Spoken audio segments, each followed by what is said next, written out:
and it's staged just as much as Barack Obama's staged. You know, Alex, I would like to make a statement here and say, if there was a Messiah in our world, I would have to say it's you. Promoting everything that we need to know instead of the crap that's being filtered through TV that everybody eats up. It makes me absolutely disgusting to look at the TV and see the one. No person that's an elected official in the country of the United States should be promoted as Jesus Christ. And that scares me. I hear you, my friend. Good to hear from you. Call back again, Brandon. I want to get to Scott, Arthur, Vicky, Aaron, because these calls are all so interesting. You want to hear the next one. And if you go too long, you don't get to hear the next one, but then you don't get to spend enough time with the last person. In fact, I had so many points I wanted to make, and then he said that thing about me, and it made me laugh, and I forgot him. The elites are ruthless. They're hurting us really, really bad right now, but they can't carry out their crimes and have a free internet. So that's why they're trying to shut it down right now, and they are. And that's why, folks, you should take the fact that you can see Endgame Blueprint for Global Enslavement online for free as something really valuable. You should take the fact that you can see Terror Storm or Loose Change Final Cut for free. They don't want that to happen for long. They've expunged it off of a lot of different servers and sites. And I'm so busy covering the news and things, I don't even really get into my films, but that's really a big part of the solution. And we may have to go back to, hand-to-hand giving people videos and books and things, as our only means, because the establishment is moving in to try to block our free speech. But the point I wanted to make is we've caught the government many times doing the hacks, doing the malicious things, hacking hospitals and saying, oh, the hacker tried to turn off the power at the hospital so the old people would die. Folks, 99% of the time that's government. I mean, is there some mentally ill person out there that would try something like that? Oh, absolutely. Absolutely. But every time we track it back, it's the cops. I mean, I remember we're pulling into Denver. I'm talking to We Are Change, 9/11 Truth activists, and they said these guys were cops. They were pushing people. They were hitting people. They started a fight. And then we got there, and we witnessed people that were clearly cops stirring stuff up. And I went on air and said that witnesses saw Marines causing a riot one night, dressed up like anarchists, but getting out of white vans marked, U.S. government. It's now in the Denver Post. We've got to make this a big story. That they just admit, the cops go, yeah, we had officers out there dressed up like protesters, and we had them attack police.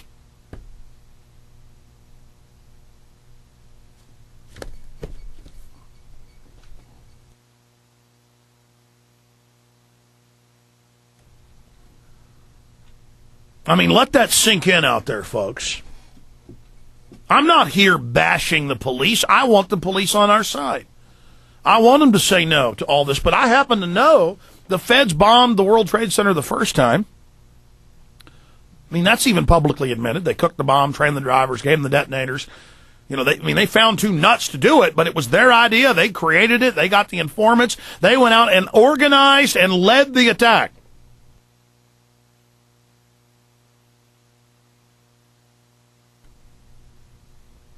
So what am I supposed to do? Just ignore that? And the feds bombed Oklahoma City. I mean, they just outright bombed it themselves. BATF did. And then the feds did 9/11. And I mean, and it's in the Army field manuals. It's in two of them. One of them just got declassified. And every time I mention this, people don't believe me and then go pull it up themselves. And it talks about false flag, torture, staging terror attacks. I mean, the Army field manual for captains and above tells them how to stage terror attacks. I mean, it's in the manual. I'm sick of it. And, I mean, do listeners think I'm having fun going up against these people? No, I'm not stupid. You think I like getting up here on air and that I enjoy standing up to these people? Believe me, folks, I'm a big fish. It's the only reason I'm not in prison or dead. And they may just say, we don't care and kill me anyways, because they don't care now, folks. They're taking all the money out of the banks. They're stealing everything. They're restricting free speech. They got local cops in Minnesota and Denver ready to follow federal orders to go out and attack other cops to blame it on the American people. The system is broken. And it comes out in the newspaper and nobody gets in trouble. I'm going to skip this break because I'm so far behind. I want to continue with your phone calls. So here we go for folks on prisonplanet.tv. Of the 3 million... Scott in Oregon, you're on the air. Welcome. You're feeling better. Yeah, I've been hitting the cough button quite a bit. There's those long pauses, but thank you. Well, I'm calling from Central Oregon, and I'm calling to give a report and plus 2 questions for you. One report is I've been making contact with my emergency management crew here in Oregon. I've been contacting the state and local police. I have 2 National Guard stations here in my Central Oregon area.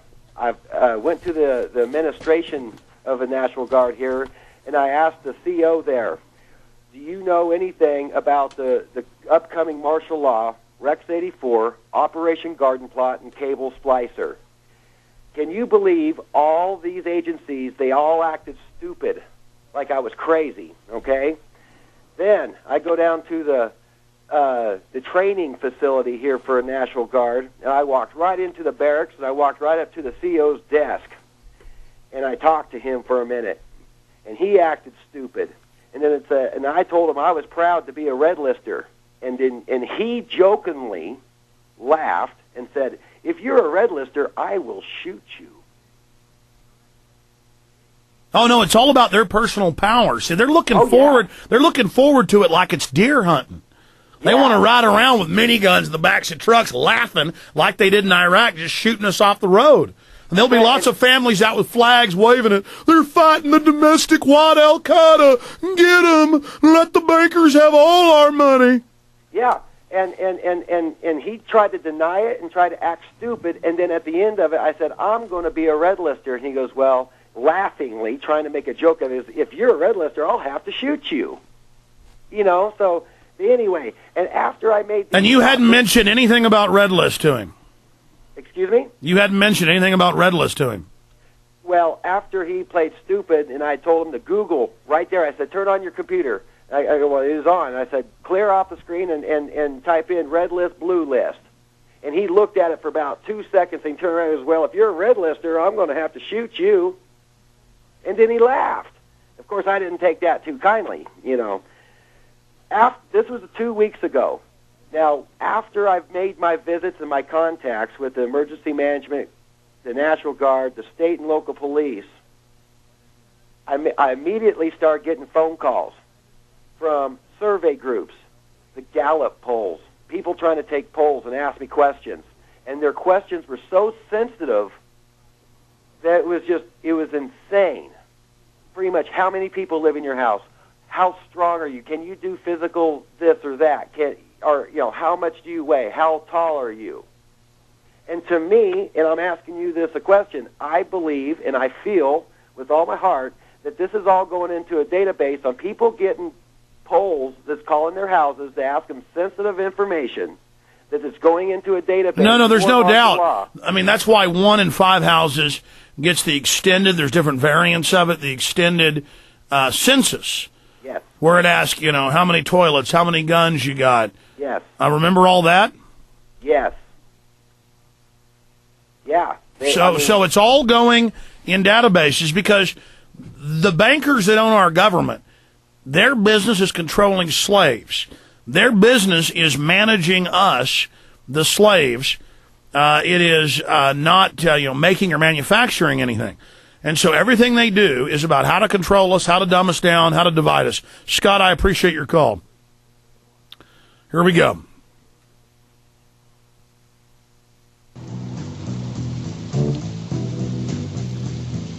All right, I want to hurry through your calls because I want to get into a bunch of news and the Barack Obama worship that I've been witnessing.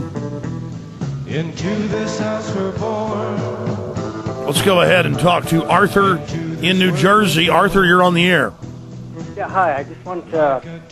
I do see a New World Order, but I do not see a Western-controlled New World Order. You know, if China and Japan dumped their treasuries tomorrow, the dollar would be completely worthless, and the U.S. would essentially go into bankruptcy. What I do see in the future is that you're going to have the U.S. go bankrupt, and you have them, these foreign countries that have holdings in U.S. treasuries. Essentially, it's going to be a bankruptcy liquidation. You're going to see U.S. corporations being sold out to these foreign countries. Well, that's exactly what the New World Order is. Except, hang on, it's not the New World Order per se. Oswald Spengler wrote in Decline of the West, it's a great book, that their civilizations go in cycles.